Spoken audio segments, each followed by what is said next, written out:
오늘은 2024년 갑진년 마지막 주일입니다. 사흘이 지나면 2025년 을사년으로 접어듭니다. 해마다 한 해의 끝자락에 서게 되면 마음이 착잡해집니다. 잘한 것보다도 못한 것이 생각이 더 많이 나죠. 인생은 언제나 후회할 일들이 많은 것 같습니다.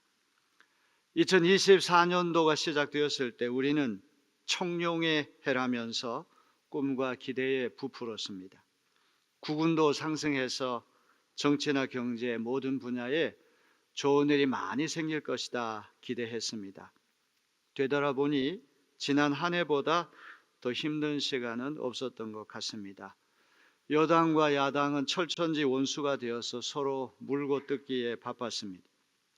정치인들이 이 모양이다 보니 국민들도 두 쪽으로 갈라져 격렬하게 대립하고 있습니다. 정치가 불안정하니 경제, 교육, 사회 전체가 휘청거리며 갈피를 못 잡고 있습니다. 이러한 갈등과 불안의 끝판왕은 45년 만에 갑자기 떨어진 비상계엄령이었습니다. 천만다행으로 사람이 죽거나 다치진 않았지만 그 후 폭풍은 어마무시합니다. 대통령이 탄핵당하고 줄을 잘못 서서 자의반 타의반으로 엮인 장군들과 고위 공직자들이 구속되는 초유의 사태가 벌어졌습니다. 앞으로 이 문제가 해결되려면 상당한 시간과 고통스러운 과정이 이제 필요할 텐데 날마다 이 꼴을 지켜봐야 하는 국민들의 고통과 피로도는 이루 말할 수 없습니다. 환율이 치솟고 주가가 폭락하고 물가는 천정부지로 올라가는데 임금은 제자리 걸음입니다.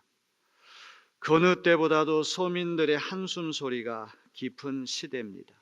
이렇게 우울하고 암담한 시대의 마지막 주일에 어떤 설교를 해야 할까 기도하는 가운데 벼락같이 들려온 주님의 음성은 은혜라고 하는 두 글자였습니다.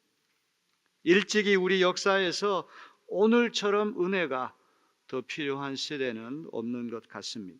은혜는 무엇입니까? 받을 자격이 없는 사람에게 거저 베푸는 선물이 은혜입니다.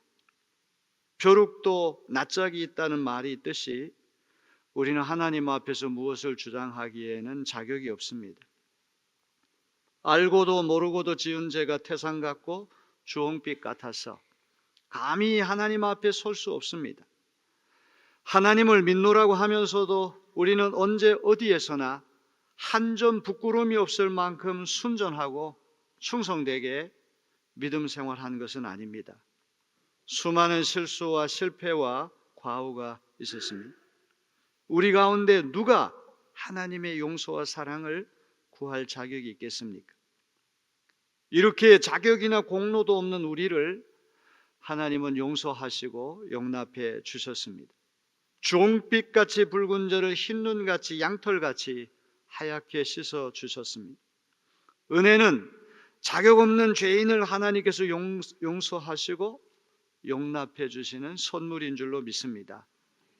은혜라고 하는 두 글자야말로 가장 기독교적인 용어요, 가장 성경적인 개념이요, 가장 아름다운 용어요, 가장 과분한 언어이기도 합니다. 성경은 하나님의 은혜를 입은 사람들의 이야기입니다.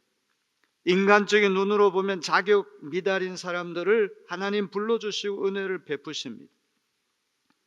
노아는 하나님과 동행하고 의롭고 무음한 사람이었습니다. 그리하여 노아의 일가족 8명은 방주를 통해서 홍수 심판에서 살아남았습니다. 그러나 원숭이도 나무에 떨어질 때가 있다는 말이 있듯이 이렇게 대단한 사람 노아도 인생 말년에 포도주를 많이 마시고 대취해서 지울 수 없는 실수를 저질렀습니다.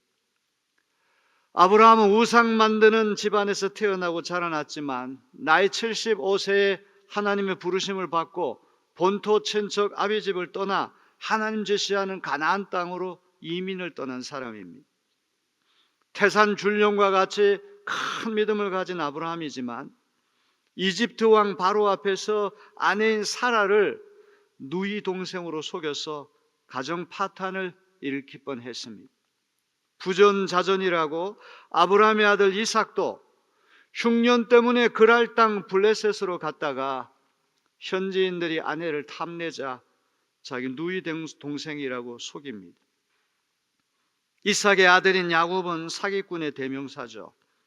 늙은 아버지를 속이고 피부치 친형을 속여서 자기가 원하는 욕심을 이루고야 맙니다.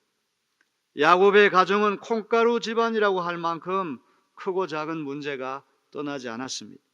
그런데 하나님은 이런 사람들을 부르시고 들어 쓰셔서 구속사를 이어가십니다.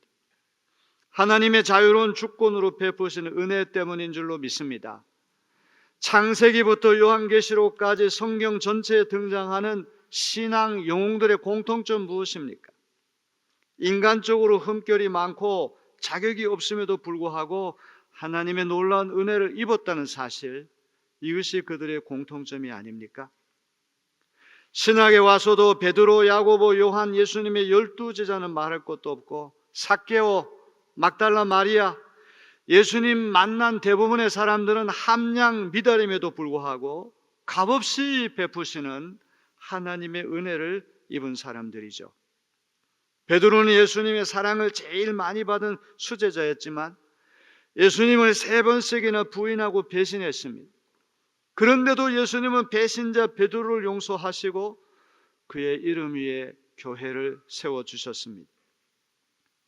바울은 신약성경 27권 가운데 13권의 서신을 기록한 사도 중에 사도입니다. 베드로와 함께 초대교회를 떠받치는 최고의 기둥이 바울입니다. 그런 바울도 예수 그리스도를 영접하기 전에는 적그리스도적인 인물이었습니다. 교회를 핍박하고 교인들을 못살게 구는 교회의 원수였습니다. 사도 바울은 갈라디아서 1장 13절에 자신의 어두운 과거를 이렇게 고백합니다. 내가 전에 유대교에 있을 적에 한 행위가 어떠하였는가를 여러분이 이미 들은 줄 압니다. 나는 하나님의 교회를 몹시 박해하였고 또 아주 없애버리려고 하였습니다. 디모데전서 1장 12절로부터 15절에 보니까 자기는 과거에 비방자요, 박해자요, 폭행자이며 죄인 중에 괴수였다고 하는 고백을 하지 않습니까? 하나님은 하나님을 대적하는 바울을 용서하시고 용납해 주셨습니다. 이방인을 위한 대사도로 불러주셨습니다. 바울은 이런 은혜에 감격하여 일평생 온몸이 으스러지라 주님을 위해 헌신했고 주후 64년경 네로 황제가 박해를 일으킬 때 참수형을 당하고 순교자의 반열에 올라갔습니다. 예수님 주변에는 모자라는 사람들이 모여들었습니다. 종교적으로 경건하고 윤리적으로 무음하다고 자부하는 사람들은 이상하게도 예수님 미워하고 정죄했습니다.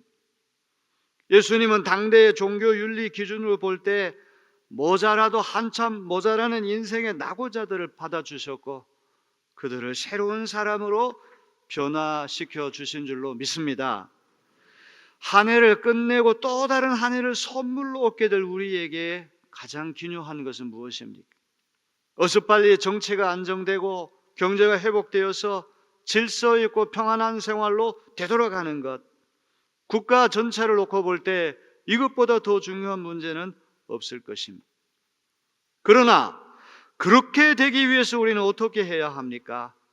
먼저 은혜가 회복돼야 할 줄로 믿습니다. 여당과 야당, 보수와 진보는 마주보고 달리는 열차와 같이 대충돌 일보 직전까지 가서 국가 전체가 파탄에 이를 위기까지 오게 되었습니다.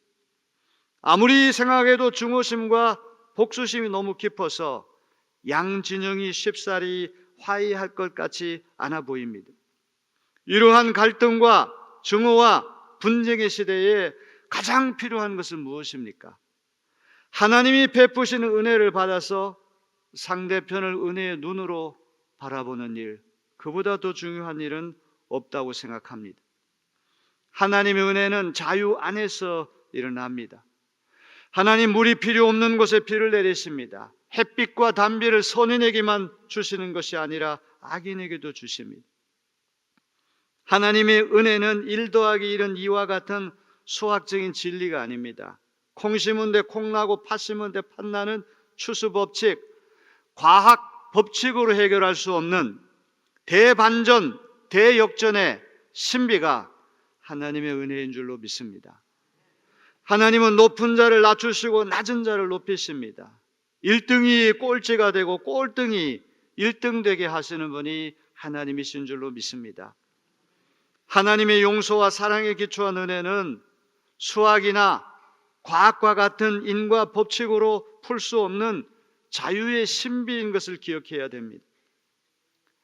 예수께서 십자가 달려 돌아가실 때 구원받은 강도는 인과응보, 원인이 결과를 만들어내고 잘못한 것에 대해서 벌을 받아야 된다는 과학 법칙으로 본다면 그는 영원한 형벌을 받아야 마땅한 사람이죠. 그러나 예수님은 진심으로 자신의 죄를 뉘우치고 예수님을 영접하는 강도를 구원해 주십니다. 오늘 내가 나와 함께 낙원에 있으리라, 죄인을 천국으로 초청해 주십니다. 묵은 해를 보내고 새 해를 맞이하게 될 오늘 우리에게 가장 필요한 것은 무엇입니까? 여당과 야당이 서로 화해하고 국리민복을 위해서 대타협, 대탕평의 시대를 열 수 있는 길은 어디에 있습니까? 자격도 공로도 없는 우리를 있는 그대로 받아주시는 하나님의 은혜를 먼저 체험해야 하겠습니다. 그리하여 우리의 이웃, 심지어 우리를 괴롭히는 원수까지도 은혜로 치유된 눈으로 바라봐야 할 것입니다. 오직 은혜의 눈으로 이웃을 바라볼 때 그 사람도 나만큼이나 허점과 실수투성이고 하나님 은혜가 절실한 죄인일 뿐입니다. 우리 자신이 하나님의 은혜를 받기에 역부족인 것처럼 이웃도 자격 미달인 것은 마찬가지입니다. 서로가 서로를 너그러운 은혜 안에서 용서하고 용납할 때만 진정한 화해, 진정한 평화가 찾아오게 될 것입니다. 교회를 우리는 은혜의 집, 은혜의 전당이라고 부르죠. 그런데 웬만한 일에는 세상도 교회 못지않거나 교회보다 낫습니다. 교회만 착한 일을 하는 것은 아닙니다. 가난한 사람에게 집을 지어주고 배고픈 사람에게 먹을 것을 주고 병든 사람을 고쳐주는 것은 세상 사람도 교회 못지않게 잘합니다. 세상이 못하는 것이 하나 있습니다. 용서하고 은혜 베푸는 일은 잘 못합니다.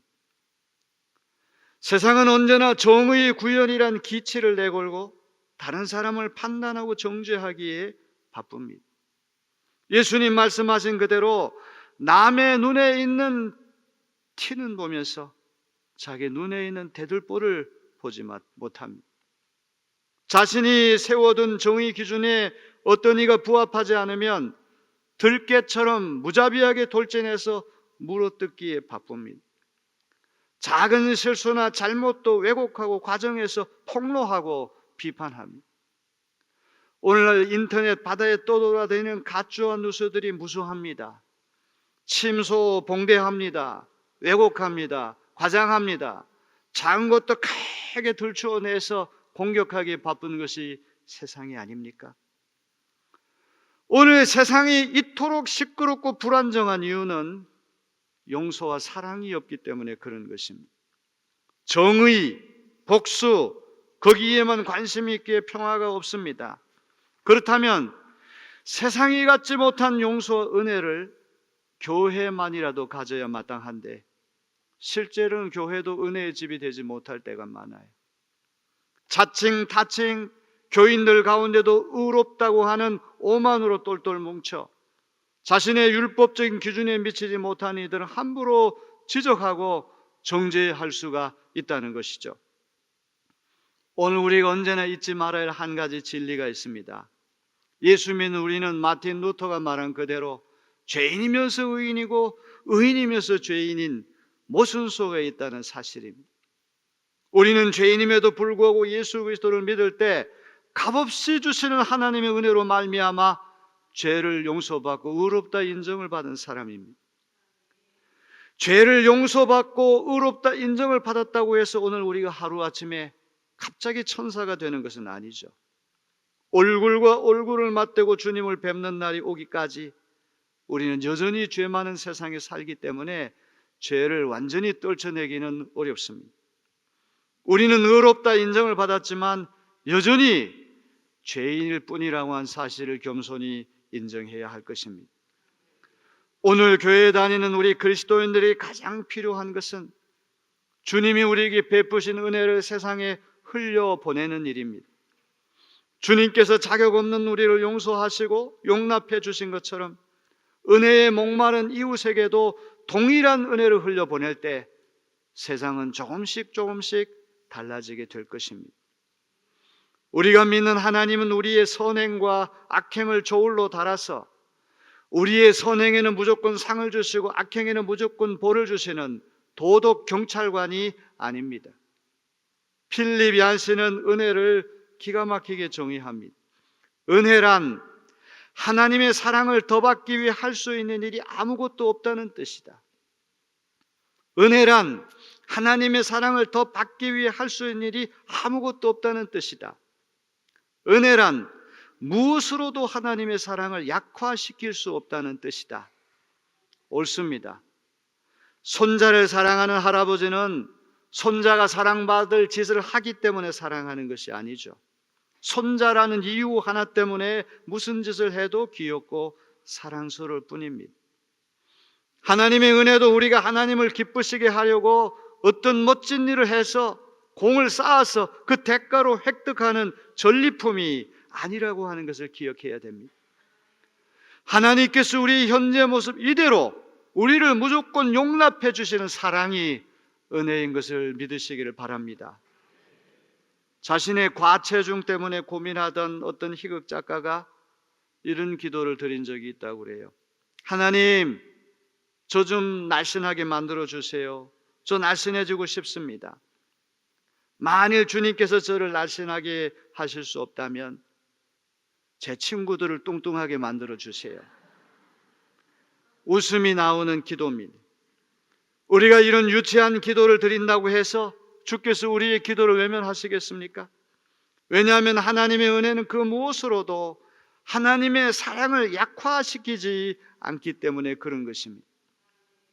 이렇게 은혜가 복음의 본질이요 교회의 생명이라고 한다면 한 가지 조심해야 할 것이 있죠. 은혜의 함정이라는 것입니다. 자신이 저지르는 이런저런 잘못을 은혜를 방패막이로 구실로 삼아 적당히 정당화시키고 합리화시키는 그런 잘못입니다. 내로남불이라고 하는 말도 있듯이 타인의 잘못에 대해서는 엄격한 정의의 잣대를 들이미면서 자신의 잘못은 은혜와 용서란 잣대로 은근슬쩍 넘어가려고 하는 이중성이 우리에게 다 있습니다. 타인의 잘못에는 관대하고 자신의 잘못에는 엄격해야 되는데 우리는 정반대일 때가 너무나 많은 것이죠. 도무지 자격 없는 우리를 용서하고 용납해 주신 하나님의 은혜를 체험한 사람은 이웃에게도 하나님과 같은 은혜로운 마음을 품어야 할 것입니다. 죄는 미워하여도 죄인은 미워하지 말라 사랑하라고 하는 말을 합니다. 어떻게 사람을 미워하지 않으면서 그 사람이 저지른 죄만 미워할 수 있을까요? C.S. 루이스는 이런 고백을 합니다. 내 비겁함과 속임수와 탐욕은 지독히 미워했지만 나 자신은 계속 사랑해왔다. 거기에는 전혀 어려움이 없었다. 그런 행동을 미워한 것도 실은 나를 사랑했기 때문이다. 자신을 너무나 사랑했기에 자신이 그런 못된 일을 하는 존재란 사실이 밝혀지는 것을 슬퍼했던 것이다. C.S. 루이스가 말하는 요점 무엇입니까? 자신의 실수와 허물, 죄악을 미워하는 이유는 자신을 사랑하기 때문에 그렇게 한다는 것이죠. 자신이 좀 더 근사한 사람, 괜찮은 사람, 존경받는 사람 되려고 하는 마음이 있기 때문에 자기가 저지르는 잘못을 미워하고 슬퍼한다는 것입니다. 우리가 이런 마음으로 우리의 죄는 미워하되 언제나 우리 자신은 사랑하는 것처럼 우리의 이웃이 저지르는 죄악은 미워하여도 그 이웃은 우리 몸을 사랑하듯이 사랑해야만 할 것입니다. 사도 바울은 오늘 봉독한 고린도후서 9장 8절에서 이런 말씀을 합니다.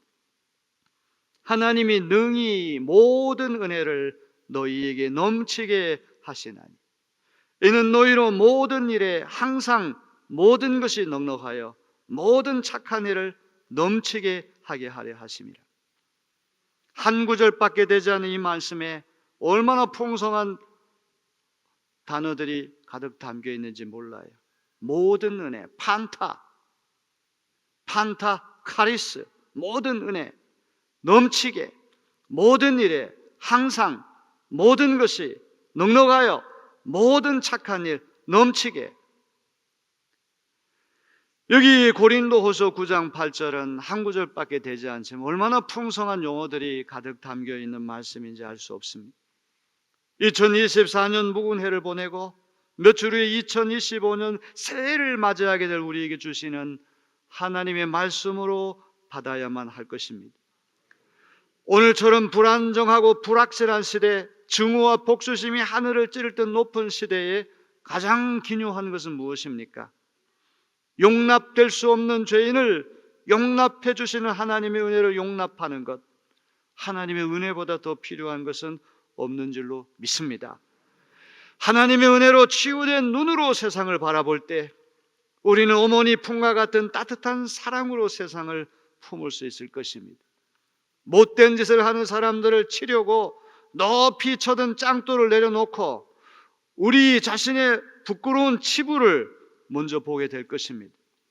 다른 사람을 이해하고 용서할 수 있는 관대한 마음과 여유를 찾을 수 있을 것입니다. 2024년 갑진년은 우리가 예상하고 기대했던 것처럼 갑진해가 되지 못했을 수도 있습니다. 그러나 새해는 다를 것입니다. 우리가 은혜의 눈으로 치유되어서 세상과 이웃을 바라본다면 세상과 이웃은 전혀 새로운 모습으로 다가오게 될 것입니다. 그런 은혜가 우리 모두에게 있게 되기를 주님의 이름으로 축원합니다.